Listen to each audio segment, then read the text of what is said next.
Rádio e TV Brasil Espírita, iluminando consciências.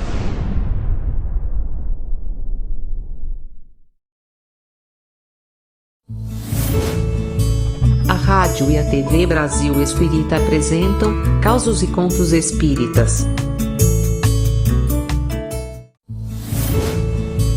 Apresentação: Roberta Zagueto.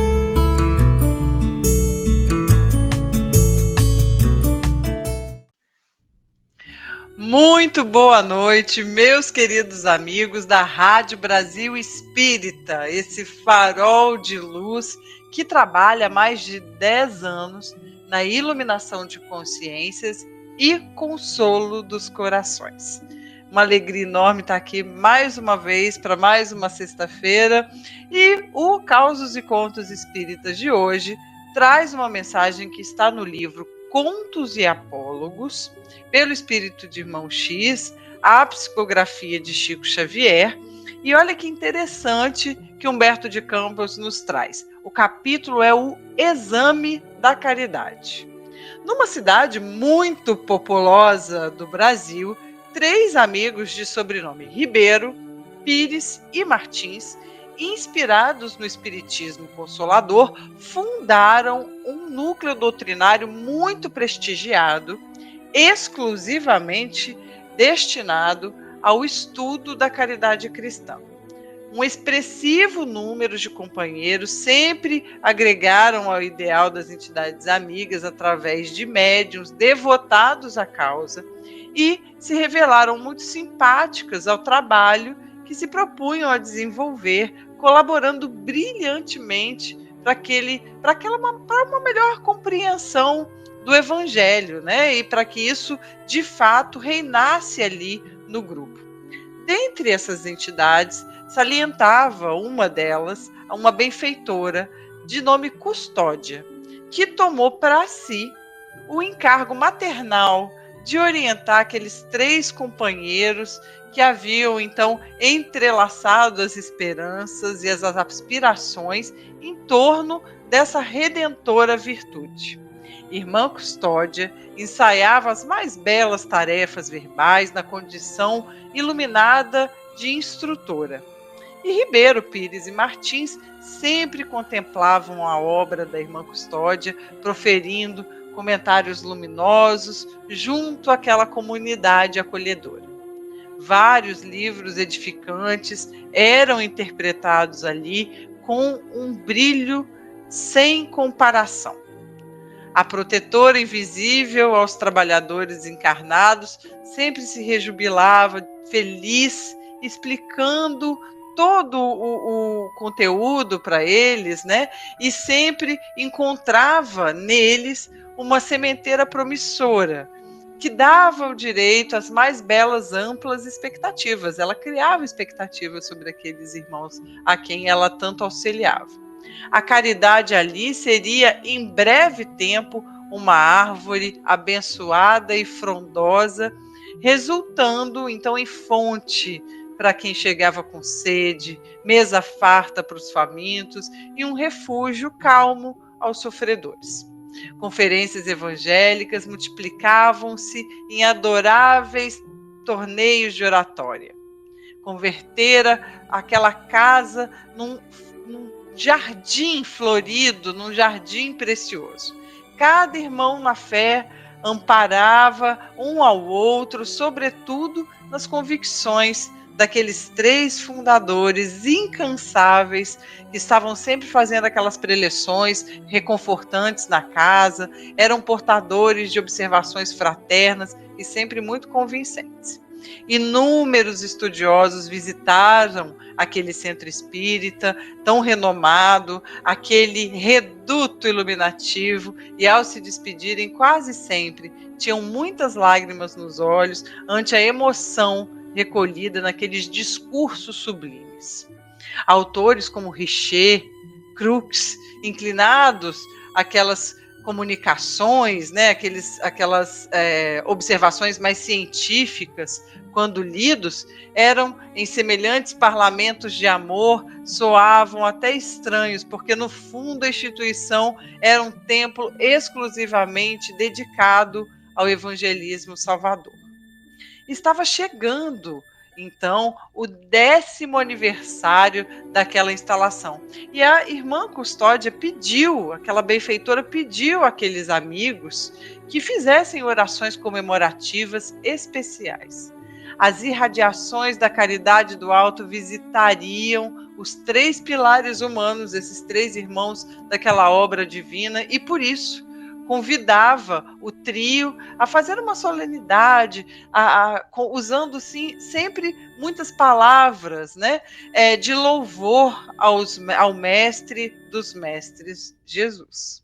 Ribeiro Pires e Martins estavam muito contentes. Eles combinaram, então, de fazer 3 palestras diferentes no dia indicado. Um deles falaria sobre o tema caridade e humanidade. O segundo discorreria sobre caridade e iluminação. E o último falaria, então, de caridade e harmonia. Já estava tudo combinado. Então chegou aquela noite esperada ansiosamente, de paz e luz, naquele templo ornado de flores, aonde aquela orientadora encantou a todos os ouvintes com as suas dissertações renovadoras e inspiradas.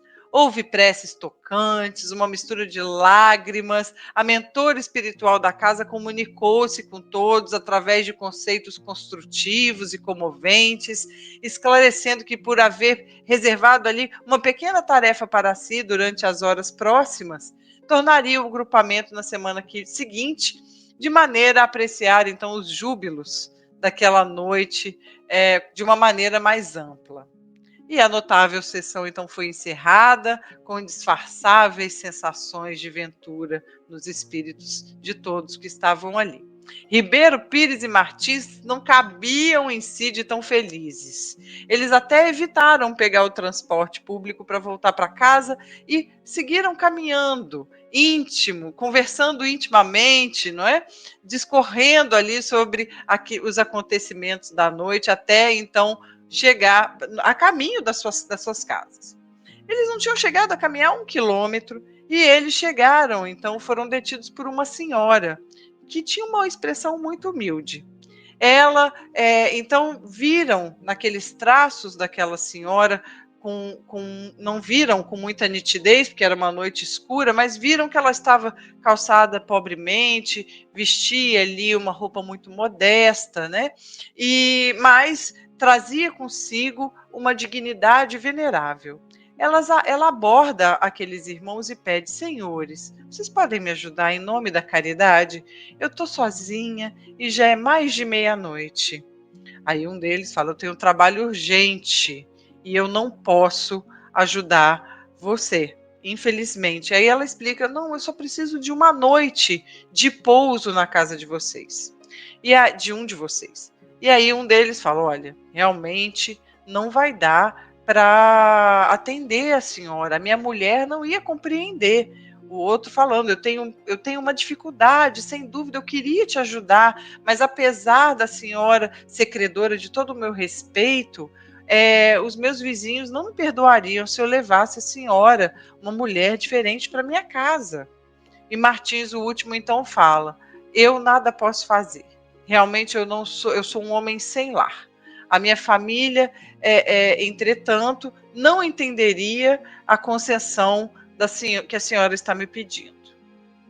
Aliás, não é nem razoável o que a senhora está pedindo numa hora dessas. Eu não posso arriscar. Então, aquele silêncio se abateu entre aqueles 4 que estavam na roda, mas Ribeiro então lembrou que eles podiam se juntar e cotizar uma noite num hotel para algumas horas de descanso daquela mulher. E assim eles fizeram. Todos então seguiram, ela agradeceu a todos e todos seguiram. Mas nenhum deles conseguiu dormir depois que chegou em casa. Eles estavam preocupados com aquele incidente e ergueram então de manhã e foram direto para aquele hotel tentar encontrar aquela irmã novamente. Alguma coisa dizia para o coração deles que eles deviam ter amparado de uma maneira mais caridosa aquela irmã. Mas, infelizmente, eles não conseguiram encontrar. Ela já tinha ido embora, né? E aí, mais tarde, na reunião na casa espírita, um deles perguntou para a custódia se era ela que estava ali, se era ela aquela mulher. E aí ela responde: sim, meus amigos, aquela senhora era eu mesma. Com a graça de Jesus, eu consegui me materializar para examinar o progresso de vocês em matéria de caridade. Reparei que para vocês ainda é muito difícil abrir a porta do lar. Mas, se com 10 anos de estudo vocês puderam abrir a bolsa e conceder um pouco de dinheiro para que eu passasse a noite, para um irmão poder passar a noite um pouco mais abrigado, eu já fico feliz. Imagina o que a gente vai poder fazer daqui a 100 anos.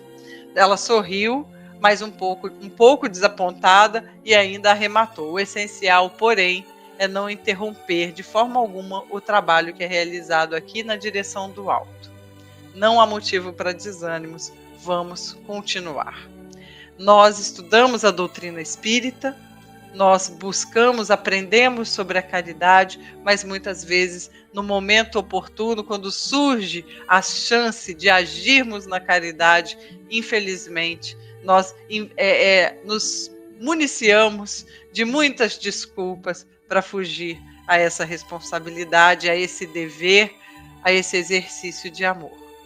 Então, o ocorrido entre a irmã custódia e esses nossos irmãos nos sirva sempre de lembrança, para que a gente não pode perder nunca uma oportunidade de exercitar esse amor através da caridade.